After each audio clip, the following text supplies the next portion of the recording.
Bonjour à tous, c'est Paul Tam pour vous présenter un sapin en sucette numéro 336, je crois, donc suite du 335. Ce n'est pas anodin. Je me disais, dans ce sapin en sucette, qui est la continuité finalement, le fruit va perdre en acidité, donc peut-être va-t-il perdre en acide ascorbique, que l'on appelle plus communément vitamine C, responsable non pas du scorbut en lui-même, mais de la maladie du marin, mais plutôt de, de la préservation de celui-ci, de sa préservation du scorbut. Donc, s'il n'a pas le scorbut, c'est grâce à la vitamine C. Mais dès c'est qu'il n'a plus de vitamine C suffisante. Donc là, je me suis demandé si le fait de ne plus en avoir dans le fruit, ça pouvait pas être la résultante de la maturation du fruit. S'il y en avait moins, peut-être que c'est à cause d'un phénomène chimique qu'il y en a moins. Peut-être que c'est parce qu'il y en a moins, enfin plutôt, c'est parce que le pépin a puisé les nutriments qui étaient présents dans la pulpe du fruit grâce à la vitamine C, grâce à l'ensemble des éléments qui la contiennent, que finalement le pépin va se décoller du trognon et finalement va permettre à, comment, à la vitamine C de, disons, diminuer de quantité.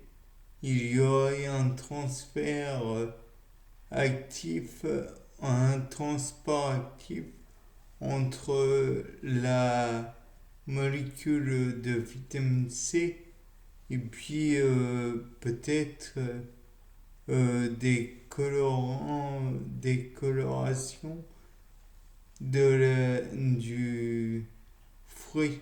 Je vous avoue que personnellement, j'ai un petit peu réfléchi à la chose, mais ne pouvant pas trop m'appuyer sur des faits concrets, ou plutôt ne pouvant pas me prouver la chose, alors j'ai du mal à expliquer.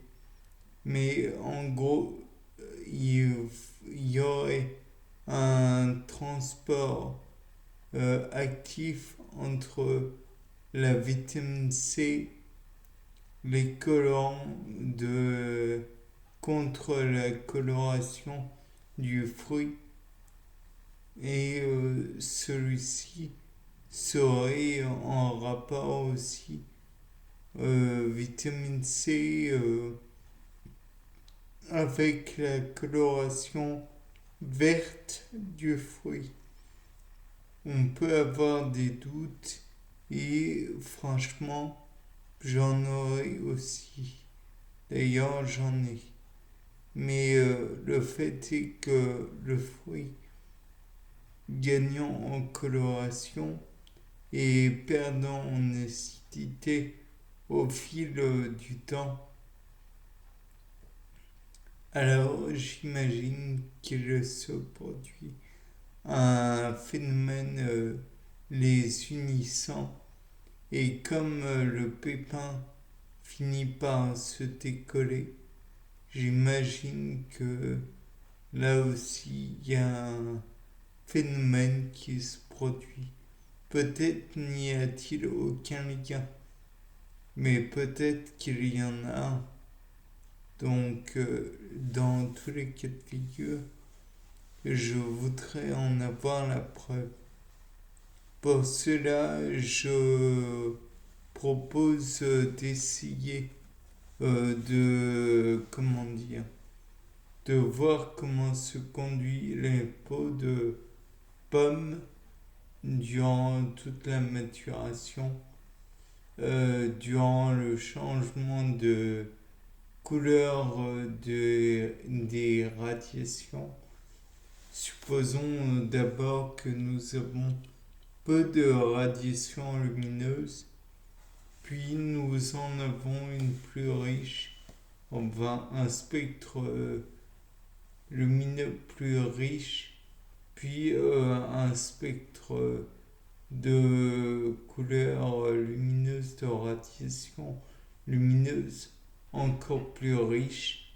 Je présume qu'il y aura de moins en moins de couleurs, de pigments verts, puisque celui-ci va disparaître peut-être au profit des autres. De plus, je proposerai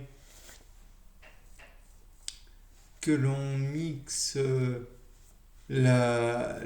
comment dire, la pomme et la peau pour faire un genre de compote et que l'on la filtre, donc filtration sous vide peut-être. De là, comme il y aurait de l'eau, bien sûr, sous forme d'eau distillée. Et de là, je propose qu'on fasse une électrophorèse pour voir l'étendue de tout ce que contient la dite compote. Et de là, je proposerai encore une fois, mais ça c'est régulier à mon avis, une chromatographie sur colonne. Comme vous le savez, j'apprécie beaucoup cette technique très visuelle. Et là, on pourra mettre à profit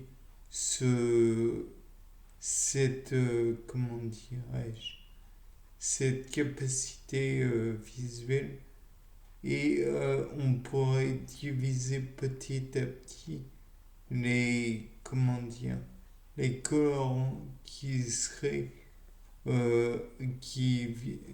partiraient peut-être à voir. Et tout cela naturellement serait bien arrosé avec de l'eau distillée. Néanmoins, encore une fois, pas d'utilisation de sources de chaleur, mais au contraire, conservation au frais des différents éléments. Bien, c'était Paul Dame pour un nouveau sapin en sucette. Au revoir.